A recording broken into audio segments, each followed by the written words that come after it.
Warm welcome. This is Spectrum on Radio 1. I'm your host, Edmond. On Spectrum tonight, the 2012-2013 budget. Does it address the aspirations of Ugandans? Finance Minister Maria Bwanika has today presented the 2012-2013 national budget under the theme Priorities for Renewed Economic Growth and Development. She indicated that the national resource envelope will be 11.1 trillion shillings, another 10.2 trillion that was earlier projected, adding that locally generated revenues will fund up to 75% and not the 69% that happened last year. She said the private sector will be key in helping government to ensure economic development. She allocated resources in line with the priorities identified in the budget strategy and the National Development Plan, stressing that no investments would be made without careful consideration. The budget also underlines austerity to ensure efficiency in government and general service delivery. The minister said a salary review commission will be put in place to harmonize all salaries within government and advise on the gradual enhancement. She also raised the agriculture budget contrary to earlier expectations. Lastly but not least, Minister Bwanika announced tax measures including increasing the payee, that is the pay-as-you-earn threshold, taxes on locally made spirits, cosmetics and perfumes, gambling and betting. So tonight on Spectrum we reflect on this budget speech to try and establish if the key concerns and priorities have been addressed. Our guest tonight, Dr. Abed, Bwanika, the President of the People's Development Party. You're most welcome, Dr. Bwanika. Thank you. Good evening, listeners. We are also joined by Mr. Julius Mukunda, Senior Program Officer at FAWODE, that's the Forum for Women in Democracy. You're most welcome, Mr. Mukunda. Good evening, listeners. We expect to be joined by Honorable Mukitale Birahwa, Chairman of the Committee on the National Economy. Dr. Bwanika, what's your view of this budget? I'm happy with some few parts of the budget. Good amounts of money has been put in the infrastructure development, especially the transport and energy. We expect that if we are going to turn around the economy, we need affordable energy, we need access to transport. Where I'm, let me add on before I get to where I'm not happy. I'm happy also with the threshold for the pay-as-you-earn. That's long overdue. I think it is going to help our people, especially those who earn little money, that they can stay with some money to consume, and they can save. I think that was a wise decision on the part of the Minister of Finance and on the government. Also, the taxes on some of the few issues and the spirits, I think, and also on the betting, that's I think a step in the right direction. I'm not happy with the allocations to the productive sectors. Because the economy has contracted. I mean, it was a 3.2. The growth is the growth that has contracted, not the economy. Growth has slowed. Of course, when the growth contracts, the economy contracts definitely. It's a lower speed. It's moving by at lower speed. Exactly. The two. It has declined. It has declined. It was higher. The speed has gone down. Yes.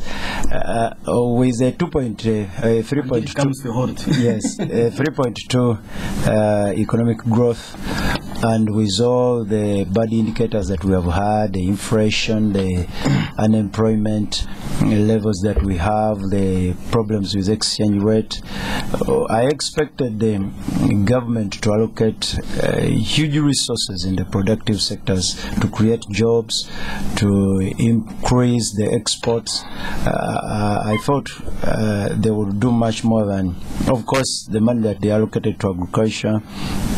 For the first time, we had a figure in 538 billion. We haven't had that for quite a time. We only hope that that will be the actual budget. But you know, the agriculture sector, they have overemphasized its importance in trying to turn around this economy. But the money that goes there, that is, 538 billion, it is just 5% of the national budget. It's just 5%. I was trying to calculate through. Out of the 11, we need, for us to use agriculture as a tool to transform this economy, we must have a sizable part of the budget, 10 and above, of the national budget going to agriculture. That's the only way that we can use it as part of the transformation tool. So I'm not happy, and I'd thought also that they will put enough resources in tourism. This is another sector where we can build competitiveness and help create jobs and bring in money here. So at the end of that day, you can have very good roads, and you have no products on moving on those roads. That's my worry. I've been telling people that for me, I grew up in just 100 meters from the Tamaka Road. That did not necessarily change my village. Because yes, there are other things that you need to do to balance. It's good money in the infrastructure, but we need to balance in the productivity so that there is activity and people are empowered to go into the markets. Otherwise, you can get the good roads, you can get the wonderful energy, and at the end of the day, you fail to turn around the economy. But the amounts that have gone there in the infrastructure, those were good and were attractive. Mr. Julius Mukunda, what's your overview of this budget?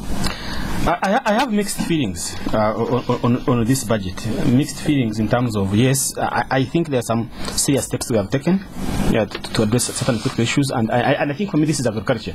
Time and again I have said that really we need to seriously not only increase investment in agriculture, but to look at priorities within agriculture that can increase farmers' income and also have agriculture as something that is very important for this country. And for me the whole issue about zoning, forget about increasing agriculture because actually according to the budget framework paper it had 337 billion Ugandan shillings. It has now been put at 535. So I think that's a very bold move, but for me it was the focus. For the first time the government has accepted that these subsistence farmers, most of them who are women, actually count in the economy, contribute to food security and contribute to agricultural production in this country. And therefore saying that they're going to identify these farmers who are growing maize, beans, and say, fine, if you are growing maize, we are going to provide you with the right seeds, we are going to provide you with the right markets, but also with like maize, we're going to give you maize machines and holders so that you can please package and export. I think that's a very brilliant and excellent idea, and I congratulate the government, on that one.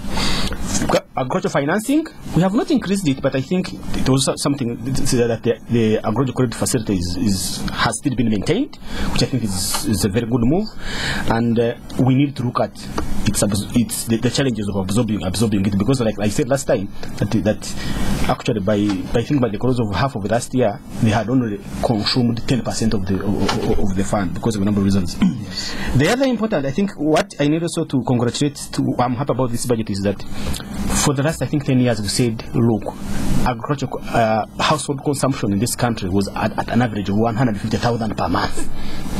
Putting a threshold of pay at 130, we were saying that there shouldn't be any surplus at the household level to spend on other necessities. So increasing the threshold from 130 to 200 is a very good move for government to ensure that households have got surplus income they can put on other products. Yes, how many people are earn 200,000? I think there are so many. Not in government sector, but I think in NGO world, in private sector foundation, so many people are earning that particular amount of money. Something surprised me. We are going to pay for IDs. Yes. That to me, I thought it was like a shock. Right. I think there are going to be very few Ugandans who are going to own those IDs. In fact, some might not want even to have them, because if you can have your ID from the company you're working in, why the hell should you pay for another ID anyway? It's going to be like a passport, so very people are going to have it. But we think that an ID was an entitlement of a citizen of Uganda, that our government should be able to do that. In any case, we had borrowed money to produce those IDs. At that particular moment, nobody thought that we were going to pay for these IDs. So where did the money go for these IDs? If I remember the calculation correctly, this ID was going to cost 5,000 Ugandan shillings. Yes. That's what it was going to cost. If I remember, it cost the government. Now, if you are saying that we're going to pay 5,000 Ugandan shillings, even if it is going to pay half and we pay half, I'm telling you, very few people, they are right to own an ID as citizens of Uganda is going to be violated. Lastly, before my other colleagues come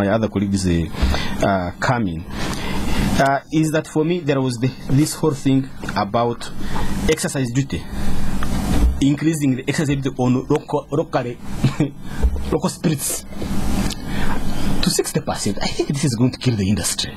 Oh, you want more life in alcohol? Because these locally made spirits are manufactured from agricultural products, from sugar cane, from maize, from soybean, from these things. So if you are increasing it at 60%, well, but it drink too much of it. Some people will say no. People are they are employing people. They are earning an income. They have a license. So saying 60%, are you trying to say that we shouldn't produce these spirits? We should not drink spirits from vodka from Russia? I think that for me, that was a very dangerous move in terms of one of ensuring that farmers grow for these factories, but also these factories expanding to increase employment. I think that's where the minister she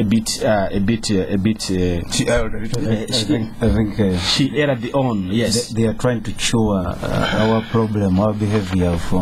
I don't think Uganda has a problem. We are wrong. We have a problem of drinking. We're becoming competitors with the Russians. No, we have been rated as the highest. But again, Edmond, I think when I came in, what we were talking about, I think the minister is too ambitious. You cannot say that you're going to run an economy which is contracting, which has reduced growing. The speed of growing has reduced to 3.2%. Yes. And they say you're going to double it in one financial year to 7%. Well, it's happened. 1991-92, it fell from 3.9 to 1.8. It grew to 7%. No, but if you could see how other sectors were growing, manufacturing is declining. The only sector which is growing actually was agriculture, but at 0.2 to 3%. It's at a very small percentage. So you're skeptical about it? I'm very skeptical that even we should have a single-digit inflation in one financial year. Well, indicators seem to point. No, I don't think so. I don't think so. I think we are being too ambitious. We would all love to be there, but I think we are being too ambitious because we have not seen any strong strategy apart from agriculture that will definitely bring inflation to single-digit level, but at the same time bring this manufacturing sector at that boost strategy can increase the economic growth. All right. Well, listeners, this is Spectrum on Radio 1. Tonight, the 2012-2013 national budget. Does it address the aspirations of Ugandans? Our guest tonight, Dr. Abed Bwanika, President of the People's Development Party. Honorable Stephen Mukitale Birahwa, Chairman of the Committee of the National Economy. You just walked in. You're most welcome, Honorable Birahwa. Thank you so much. We're also joined by Mr. Julius Mukunda, Senior Program Officer at FAWODE, that's the Forum for Women in Democracy. Honorable Birahwa, you're Chairman of the Committee of the National Economy. Does this budget impress you? Yeah, thank you so much. Good evening, listeners. I want to thank fellow panelists. Let me start by congratulating the President and the Minister of Finance for having delivered the budget speech, and also having largely, if you look at the budget strategy, the focus is spot on. If they look at the most productive areas as agriculture, tourism, and these are the areas to be followed, I think that is spot on. To realize that there are bottlenecks for the private sector, in a private sector-led growth of infrastructure, energy, and roads, I think that is also commendable. The need for the efficiency in service delivered by the public sector is another area we need to support. But let me also say that we would want to see really the budget discipline, so that what has been promised is delivered. As Parliament, that is our oversight responsibility. The Minister also rightly did mention that the effort of a tight monetary stance to fight the inflation back to a single digit needs a fiscal side, the supply side push. I think that was also another area which is very important, because at one time the impression was that we are pushing the Bank of Uganda monetary policy alone without the supply side constraints. I think that is one area, and if you also look at the of course, we are happy every time we reduce on donor dependence and use more of our domestic resources. 75% is good, but we did not go so much into details in how the challenges of keeping this domestic revenue high. because to discuss a budget, and in most cases people find it more palatable to discuss the expenditure side. Yeah. We rarely delve into the revenue side. We need to support URA, we need to support more direct taxes, and I support the minister when she introduces progressive taxes in the inelastic demand of behaviors of drinking, some habits, because that's the old tradition of a good tax system. The soft areas of taxation. However, my only disappointment there, whereas I strongly support domestic resource mobilization, my disappointment is on the tax on water. Yes. Because we've taken more than 5 years in Parliament fighting for waiving the VAT on water, because water is a utility. It has to do with hygiene and the health of our people. So it's wrong targeting, because we should target where the impact does not affect the livelihood. We have MDG targets. We need safe water for everybody. We cannot be seen to be discouraging.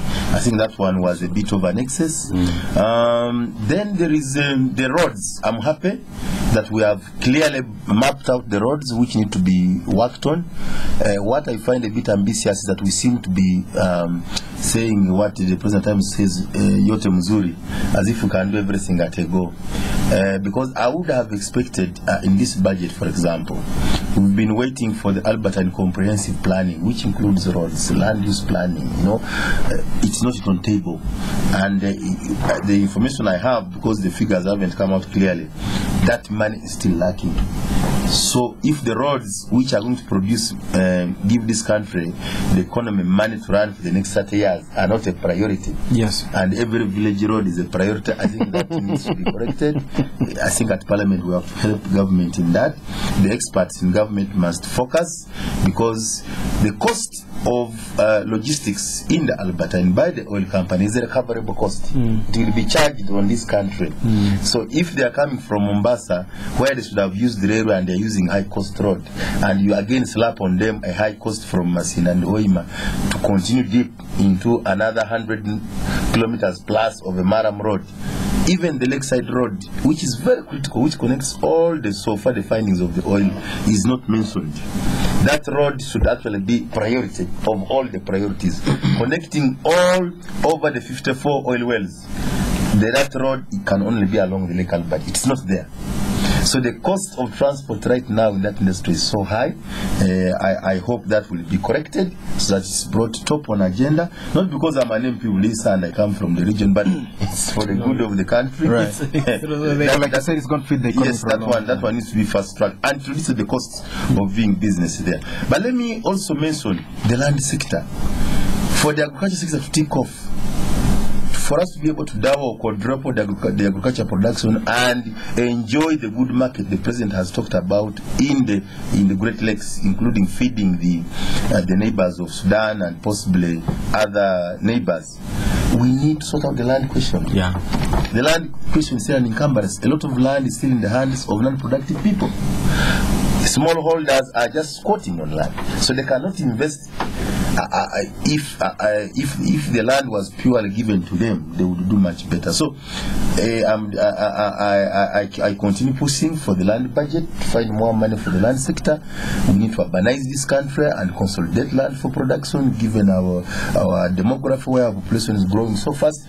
That's an area where we need to provide leadership and stop being populist, because we've not treated land matter with the seriousness it deserves. In most cases, we want to please people. I'm impressed by finding that the remittances for the last 4 years in this country are more than direct foreign investment. That confirms to us how important our diaspora is and what we need to invest in that area. Education is still the leading sector in this year, actually more than even roads. But I was talking to the Minister of Education. I think we need to put more of this money, not just in UP and USE. We need to see more money in vocational education. The President has talked about skilling Uganda. The Minister has talked about it. But if you look at the quantum, the amount of money dispensed into vocational skills development is, we have a challenge there. Somehow the Minister, having talked about the challenge of the inflation driven by drought and food prices, the water for production and the irrigation did not feature. The President talked about it in the State of the Nation, but I need to see the full budget speech to see if it is being given, because we want to make sure that the President's intention, the good intention, are translated into the finances and in the programs. That's really how we can talk of moving the PPPs. When we introduced NADS, I did mention 6 years ago that we need to have another angle of a PPP. Okay. Nucleus, the Kalangala is a success. Palm oil, where the investor doesn't take away land from the community, but works with the community to give them inputs, to give them the market, to give them the value addition, so they can work as out finance. And they remain landlords, they remain partners, not spectators in the industry. It is a tick. We need to promote that more. All right, we're going for a break. This is Spectrum on Radio 1. We'll be back to stay tuned. Join Airtel today and get 50% bonus airtime instantly. That's right, 50% bonus airtime to call across all networks. Simply buy and register a new Airtel SIM card. Top up 1,000 shillings and more, and 50% bonus airtime to call across all networks is yours. Join Airtel today. Get bonus today. Airtel. John, Mike and I, we go back a bit.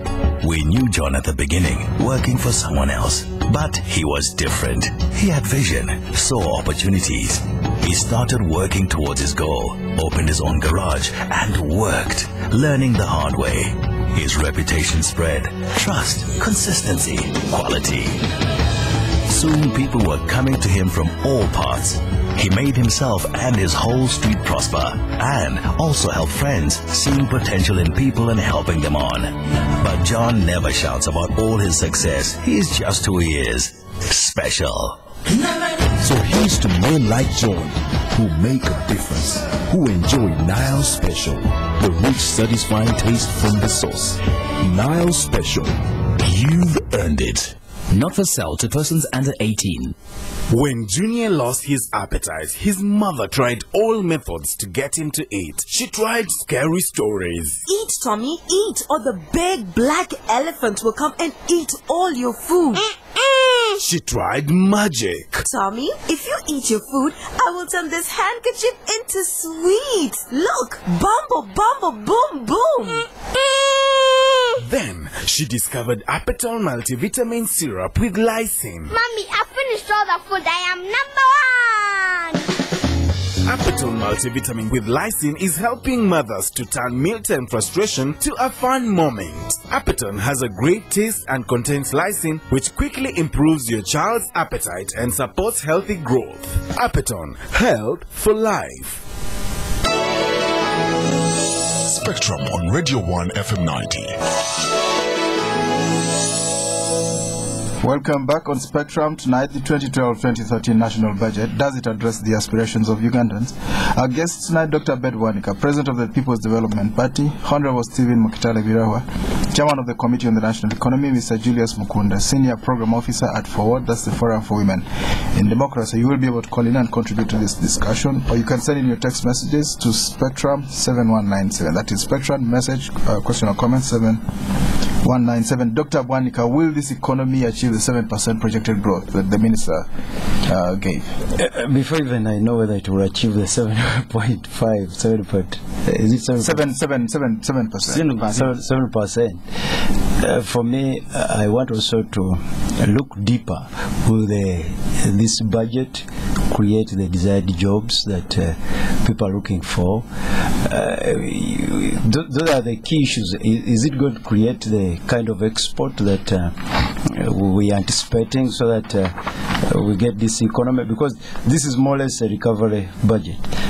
It's not a budget to turn around the economy. That's where my worry is, that we want to go back.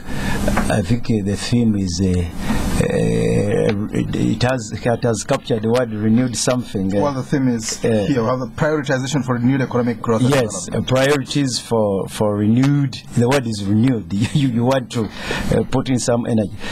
For me, I think we are lacking on the design, on the economic design. Even in agriculture itself, what they are talking about, they are putting that 538 billion. But the design, I don't agree with it. I mean, it's completed. For me, it's wrong. You don't agree with the zoning? No. No, there's nothing called zoning. Those are just terminologies that don't, for me, I don't think they work in Uganda. I mean, when you look at the climate, the agro zones, they are more or less the same. So what we call zoning, you can't have zoning in these fragmented kind of land tenure that we have. So zoning does not apply. When you say, for instance, that you are going to procure tractors, put them somewhere for the farmers access, and they must pay. You very well know that those tractors will not be affordable to our people who have 2-3 acres. So at the end of the day, what design are you talking about that is going to improve productivity? That's where I have problems. We have had NADS, and you may have realized that in this budget speech, NADS never featured. And even in the State of the Nation address by the President, this word NADS is completely dying out of the terminologies that we are using. So I'm worried that we may be running ad hoc every time we come in with these few words, and are they going to work? That's a huge question for me. I think that our design is lacking. We need to sit down and come up with an economic design that is going to expand our economy in terms of productivity, in terms of export. That is very, very crucial. Mr. Mukunda, shall we get jobs from this budget? Oh, actually, that's one point I was just thinking about. That where are the jobs in this budget? I think for me that the minister is very realistic. She knows that she has known that actually job creation is likely to be very limited, and that's why I think she has decided to put the 16 billion on the graduation capital venture fund. That let us give these graduates who are likely not to get jobs, we give them the money. But we know very well that if this money is going to be given to the banks, the first thing the bank will ask you is actually they call it the KYC. Know your customer. Where do you stay? I'm telling this girl you don't even have an address, because they've been staying in hostels in somewhere in Bwanika. They don't even have an address to put on the bank form that we need this money. So for me, I think I go back to my colleague from our member of parliament. He said I think this money should have actually gone to vocational training education, because with that people will be able to get skills and be able to come to a competitive market. And I remember one example which they gave us. They are saying actually that in these oil companies actually that we don't have welders. That all the welders we have are never trained. They are trained for that particular industry. Yes, that actually they are shipping welders from Bangladesh to come here to go and do welding. And also, but we have so many welders in Katwe. They said, wow, those are Katwe guys, they just fix here. But welding, I didn't know that welding actually is a course, a serious on which you study and practice. So, I mean, welding for oil. Welding for oil. It's unique. So, for me, I think that's where I think the key, most important part that we need to do. She talked about trade review licenses. I think this is going to ease getting licenses for trade, which I think is very good. Online, you go online, apply for a license, it's given to you there and then. Applicability, I think that's another discussion. We can come out to see how these things are going to work. Betting, yes, like we said, betting. I think charging betting so that it is used, because betting is the easiest thing where everybody can go. So discouraging the youth to get into betting would be very, very important. She slumped a 10% on everyone who is getting 100 millions. 120 million and above. I think she was targeting the Umeme guys who are getting 220 million. Is it a good thing or no? Well, I think for me that's a progressive tax. In Europe, it came to have 50% at some stage. Oh, great! I think the average is 40% in the. That's what we call progressive taxation. The more you earn, the more you pay. I think for me that's very important. But Edmond, there's certain things she said, and I was trying to look at the last year's budget speech, and they sounded very familiar. building of health centers in Karamoja. This was in last year's budget. And I was wondering, I will come to Parliament and ask my colleague to press the government. Last year I talked about these buildings in Karamoja, the health center, the staff houses. What happened? Then she talked about rehabilitation of Marago and other for the same thing was in the last year's budget, and this time it has also appeared. What is happening? Again, I think the member of parliament here should be able to press that one. And I also had Kasese Kampala Railway. Then I said, what is happening? And there are a number of other things that are very similar. I think for me, the point I'm raising here is that we are asking the members of parliament to critically look at last year's budget speech. And critically look at this year's budget speech. Identify the difference. See what was pronounced, what has been done, and what is being done at this moment. Because it is wrong, really, to budget for one road for 3 consecutive years when we are spending money. I think that's something that. Okay. Yeah. Honorable Birahwa, shall we get jobs from this? Yeah, I think the one point he's raising, though not directly mentioning it, is that whereas we identify money in the budgets, whereas government get money even at times from government partners, there is a very big snag in terms of delaying design. You lose over a year in designs and you lose another 1 year in procurement. By the time the project goes on ground, you already lost 2 years. I think we need to do everything possible. Earlier the claim has been the PPDA. We have amended the PPDA. We are now insisting on local designs so that we don't lose time. We do designs before the money, but also that takes us possible to another area which I think my friend the minister has not brought out well, because the minister is in charge of planning. Yeah. Very little has been talked about planning. Yes. I personally believe that the womb that brought up the NPA must push it out, but not only push it out, but also cut the umbilical cord. It is time that the NPA moves out of the finance docket and it gets enough latitude. And you want a ministry? It could even go under President's office. In some countries under President's office, in some countries under OPM, but it cannot. Before they cut that umbilical cord, I can see planning suffocated. Remember, we are coming from a background of a recovery, a PIP. A PIP was largely a recovery rehabilitation. That's the poverty eradication. The poverty eradication action plan. So they would be hearing more of NDP, but not only NDP. Aware that Uganda is expecting a windfall of a finite resource for about 25-30 years. It is very timely that the vision 2015-2045 is now on the table. With that vision, we will now be reading, we will be moving from the 30-year vision to a 10 years plan to a 5-year NDP. That would help this country understand where we are going. With the National Planning Authority delaying to give us the vision, and they are saying it's because they are working within the latitude and the leverage given by finance, we have a problem, because that would address the much bigger picture, even the roads we are talking about, the 19 important, would fall within the bigger vision. So that's an area which we need to look at.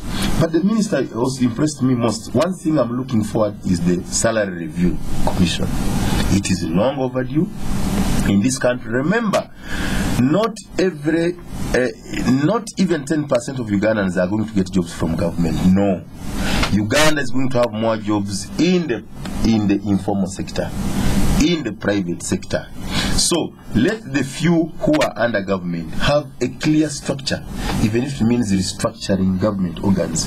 We need to have some information that doctors, this debate of doctors, of teachers, of scientists, of KCCA, of URA, of MPs is no more. The NAD executive letter gets exactly. So twice the salary of the public secretary. So that's why the minister again is spot on, and the president when they talk of private sector, tourism, agriculture, because that's where the employment is.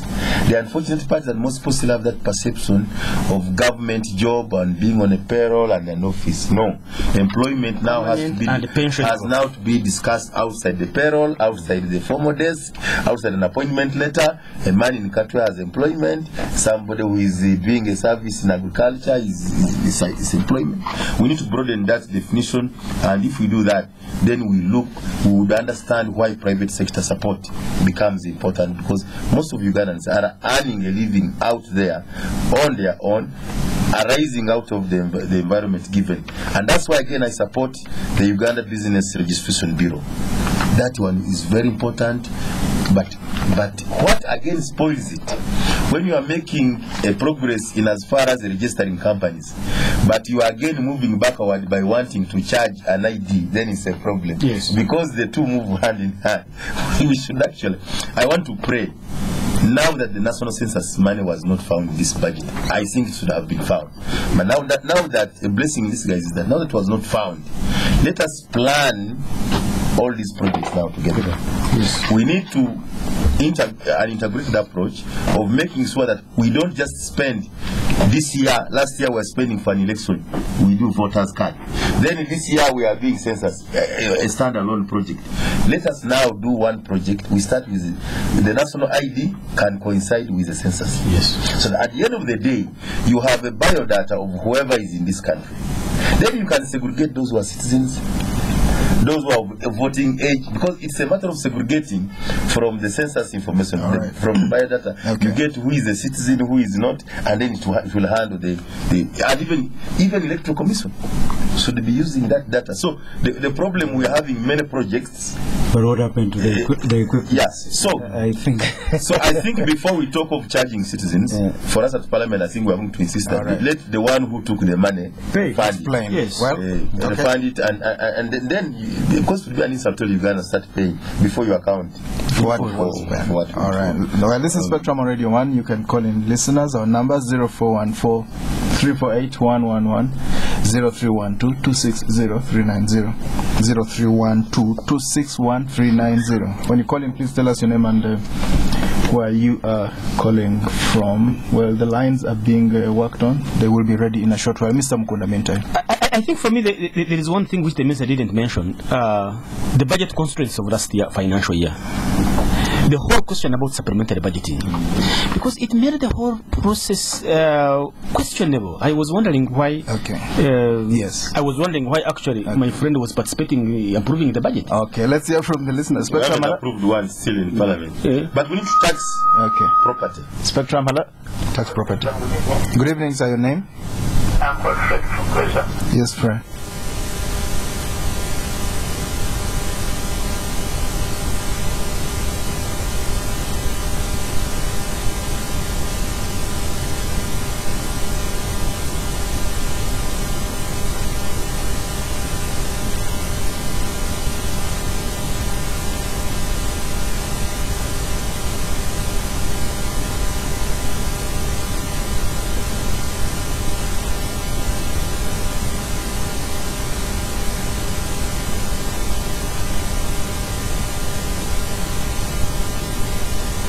Hello. Hello. Okay. You know what? Yes, let's get them all together. Hello. Yes, sir. Your name? Yeah, I'm called Peter from Toronto. Yes.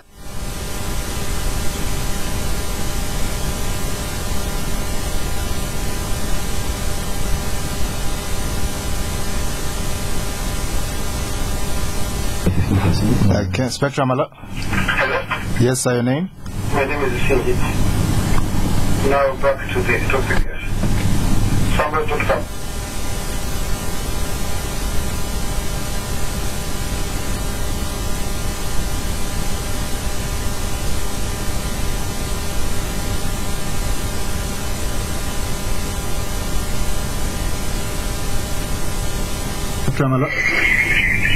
Hello. Hello. Please switch off your radio. Walk away from it. Hello. Yes, sir. Your name? Please switch off your radio. This is Mike Severo. Yes, Honorable Severo. I want to thank the colleagues when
All right, Honorable Sebalo, thank you very much. You're our final caller tonight. Spectrum, hello.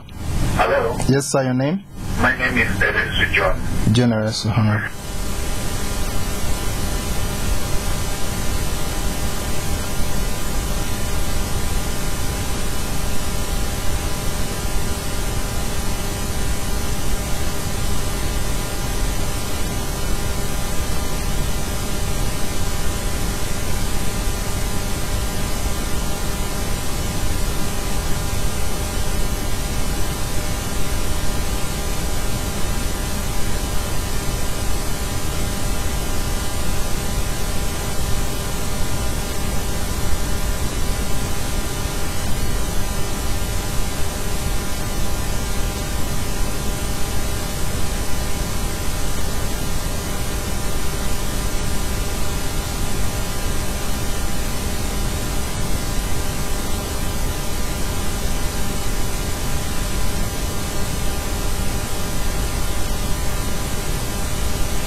All right, Honorable General, so thank you very much, together with the other callers. So, Dr. Bwanika. Peter said he wanted to know some explanation threshold. About the threshold, the threshold and the percentage for teachers on the pay as you earn. First of all, the threshold was 130. That's the amount which is not taxable. Yes, below 130. Now it has gone to 235. That means if you earn, for instance, in the range of 200, you don't pay as you earn. You will not pay. If you earn 230, you will not pay. That's the meaning, the simplest, way of understanding it. And the teachers, I think they have increased by 15%. The primary teachers. The key was primary teachers, and then the science teachers. Some small increment, but at least it's good that we are. They wanted 50. Yes, we are moving in the right direction. The gentleman that is talking about agriculture, whatever you are talking about value addition, it needs money. That's why we are telling you that if you are to transform agriculture, you can't run away from budget allocations. Government is the biggest spender. I also want to add it with what Honorable is talking about. When we are talking about how much this budget, how many jobs you are creating, we are not only telling government the jobs of government. It's government that comes up with policies. Whatever policy you create creates jobs. When you are reading a budget, all that must be in your mind. You are talking about a private sector, you are talking about the government, you are creating jobs, so that is key. Whatever you are talking about that we transform agriculture, it needs a budget. It needs we must have money to put up those industries we are talking about. For instance, that's why I'm telling you that the design is wrong. If I was government, I would allocate money to get these factories into place where they need them. I mean, a juice factory, just put it there and then you would have added on the value. All right. Mr. Julius Mukunda. Yeah, I think for me... Thank you, Doctor. That was very insightful. I think for me is let's give credit where it is due, and let us appreciate where we are coming from. I think for me is that the challenge is implementation. Because really, if what she has talked about agriculture, of identifying nuclear farmers, provide them with improved seeds, provide them with the equipment to improve the value on their products, and provide market, we will get there. We will get there. And I think I put it upon our members of parliament. And Honorable, please, this is what we want. And this will take us somewhere. Yes, they have identified on the 7 crops. In Uganda, we have 1 million crops. Fine. This is a very good start. Can we do it right? Because Agriculture, by the way, we're talking about increasing. It returns money to the treasury. You know, that's the whole thing. It returns money to the treasury. Yes. Why? For me, the question of planning, Edmond, is very important. People are blaming PPDA. I don't think PPDA is a problem. You can't say that you're going to sit and construct a road in this financial year. Yeah. When you don't have the design, you haven't compensated the people, right. you have nothing on the ground, and you say, I'm going to build a road. No way. Right. That's poor planning. So procurement is not a big problem. So I don't think procurement is a big issue, Edmond. It's poor planning, and I think Parliament is squarely responsible for that, to make sure that the oversight function is effective. All right, Honorable Birahwa. Yeah, thank you so much. I want to thank all the callers. One thing we've not talked about is the good news that the district road equipment for all the 112 districts is now in the country, and distribution is beginning. It was hinted on. That's good news, and we hope the districts will now have capacity to maintain the bigger part of their district roads, the Duka roads. This country, we must have courage. The rich, the property, those who have idle land must be willing to pay more taxes instead of targeting the few people who have salaries which are declared on payroll. It will not help this country if we don't have that courage. Marshall Plan, the time is now to have a long-term plan for this country, a robust plan, and we make sure that we use the finite windfall of oil money to make sure that Uganda invests into the long-lasting wells, as it's well articulated in the oil and gas policy. Of course, I've already said I want to see idle land taxed. You want idle land taxed? I want idle land taxed. I want to repeat that. I am a supporter of very radical reforms in our land. I want a very radical land policy. Would you also want to tax idle bank accounts? No, those ones die naturally. If the bank system is good, they will die in natural days. But we need that. They are taxed, by the way, every month. I want to thank the minister for having the courage. See, all she's saying by saying, even if it means paying for an ID, it means she identifies it as a crucial item. The only problem seems she's not being given the money, so she says, even if it means people paying. Because a national ID, all these good bills she's talked about, the many bills we've passed, the Company Act, the money laundering, all those will require a national ID, and we must know that ID is a security matter. Well, that one we cannot compromise on it. So, but implementation, budget performance is what is important. Otherwise, the budget focus is okay, the budget strategy is okay. We have a role as Parliament to oversight. Okay, thank you very much, Honorable Birahwa. Finally, very briefly, do you support the tax on idle land, Honorable Dr. Bwanika? Not at all. You don't. Well, thank you very much.